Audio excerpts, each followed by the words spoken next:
Muito bem, graças a Deus por isso, por essas promessas que Ele tem para nós, não é? Então, irmãos, eu gostaria de ler na Palavra de Deus, em Isaías capítulo 54, na versão NVI, e também, logo em seguida, em Mateus capítulo 16, versículo 18. Convido os irmãos a se colocarem em pé.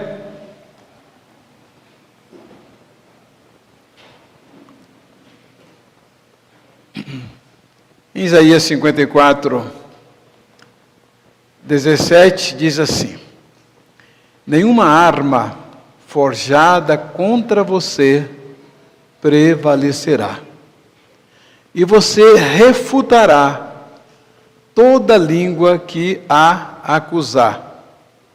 Essa é a herança dos servos do Senhor, e esta é a defesa que faço do nome deles, declara o Senhor. Se os irmãos prestarem atenção, nesse capítulo 54 de Isaías, fala sobre o futuro da igreja. Então, esta é uma palavra que Deus está dizendo para a igreja. Por isso que fala ela, está vendo? Nenhuma arma forjada contra você prevalecerá, e se você refutará toda língua que a acusar. Aí vem a extensão para todos os membros. Esta é a herança dos servos do Senhor. E essa é a defesa que faço do nome deles, declara o Senhor. Agora, Mateus capítulo 16, verso 18.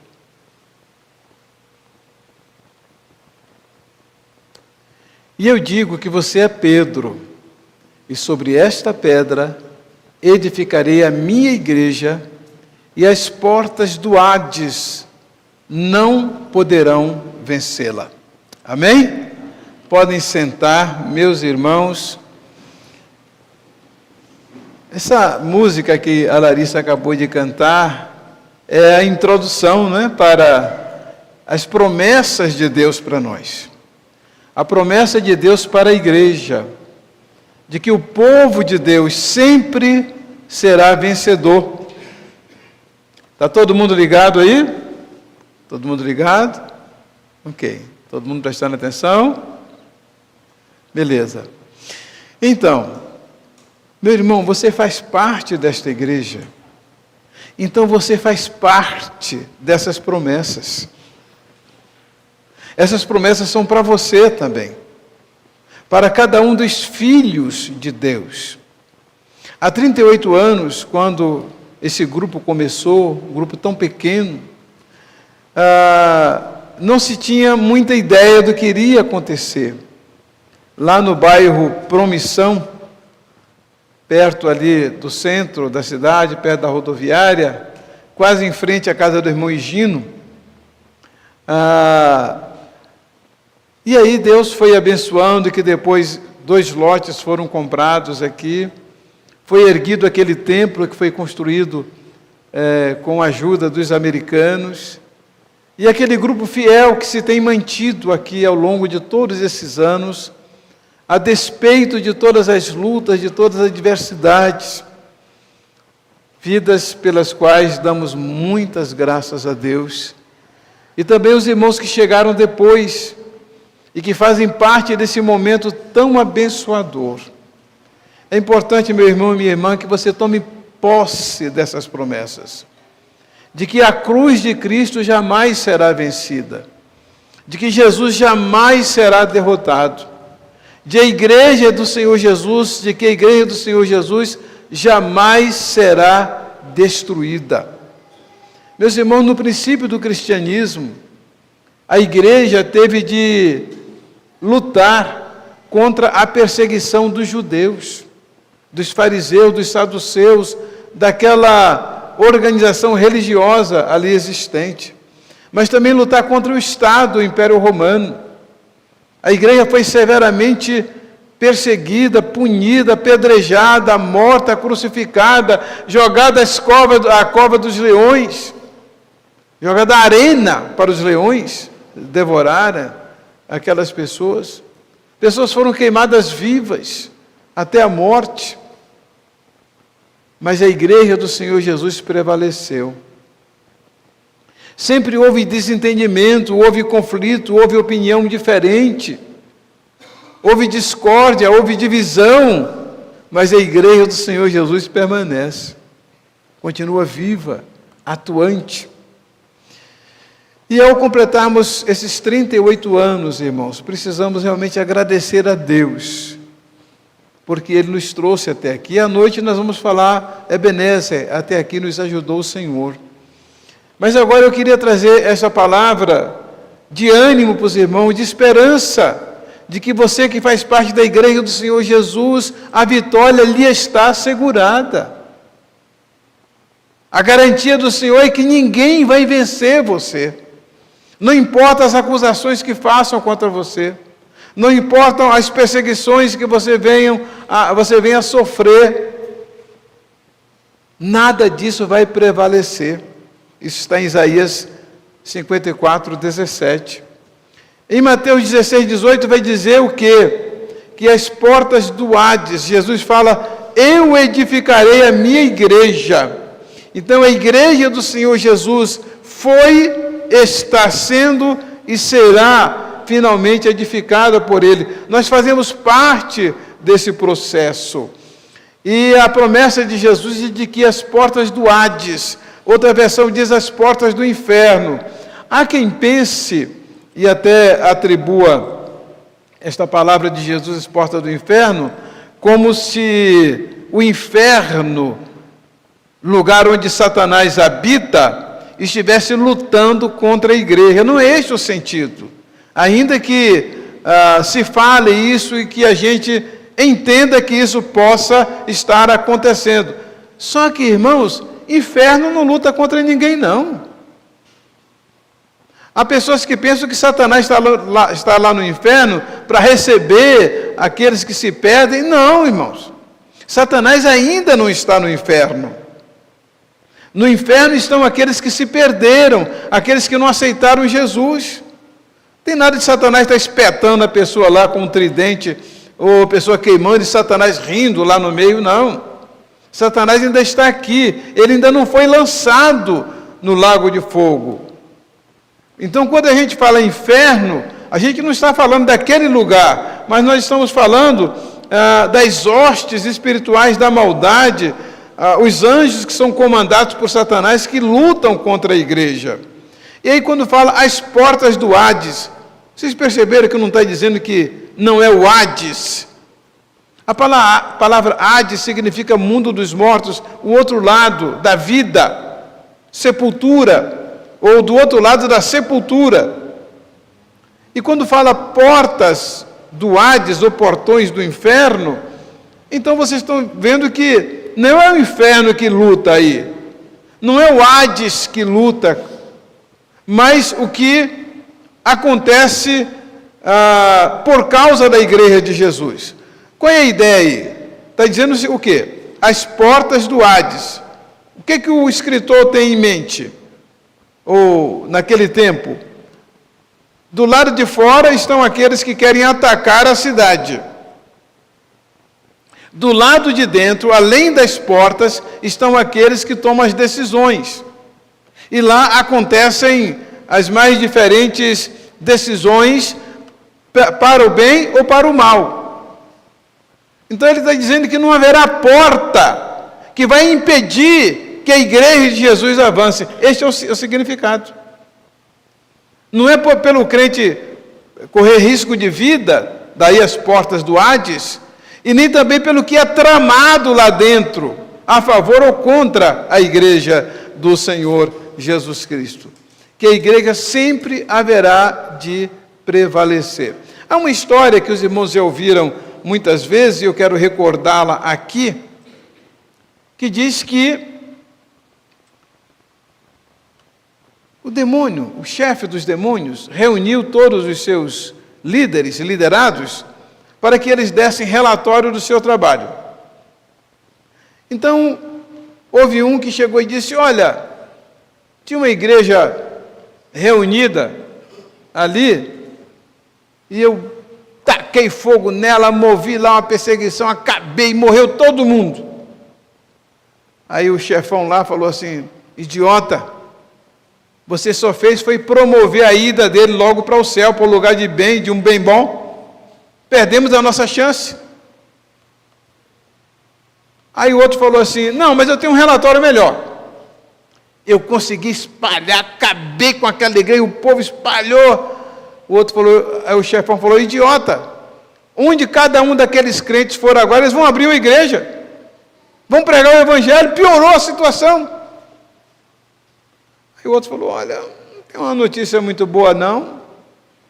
É o seguinte, eu trabalhei com um membro da igreja durante 50 anos, aí ele começou, era muito firme, depois ele deixou de ler a Bíblia, deixou de orar, deixou de ir na igreja, e finalmente ele agora é um dos nossos. Aí o demônio, o chefão bateu palma e disse: é isso aí que todos vocês teriam que fazer. Se cada um de vocês trabalhar com um para afastar da igreja, afastar do culto, deixar de servir a Deus, o nosso propósito terá sido alcançado. Então não é a perseguição contra a igreja, não é a destruição da igreja, mas é o enfraquecimento do povo de Deus, o crente perder sua fé, perder sua vontade de servir a Deus, de estar envolvido, muitas vezes até pelos embates da vida. E aqui, meus irmãos, há muita coisa que vocês não sabem, não chega ao conhecimento dos irmãos e não deveria mesmo, até mesmo por questão de ética, todas as lutas que uma igreja enfrenta, que um pastor enfrenta, mas há algumas coisas que vocês sabem. Por exemplo, quando nós começamos a construção do templo, o que Satanás fez? Vou ver se tiro a alegria deles, vou derrubar aquela igreja, eu vou ver se eu mato o pastor. Mas Deus preservou a minha vida, e o que aconteceu? O povo do Brasil e do mundo se motivou para nos ajudar, para contribuir, para orar por nós. Houve igrejas aí que fizeram almoços, fizeram bazares, igrejas de outras denominações que se juntaram para nos ajudar. Então, ainda que o inferno tenha trabalhado, ainda que Satanás tenha mostrado rancor, a cruz de Cristo, a igreja do Senhor Jesus, continua firme. Ninguém vai derrubar a igreja do Senhor Jesus. Ok, então continua o trabalho aí. E aí nós recebemos um presente aí de 200 frangos. Uma parte viva e outra parte já congelada. Os frangos chegaram vivos e congelados. Chegaram num carro. Não tinha como eu mobilizar o pessoal de última hora. Então eu saí distribuindo frango aí pela casa dos irmãos, vendendo frango e pedindo aos irmãos para vender frango. Só que havia cestas, umas caixas com frango congelado, fica mais pesado ainda.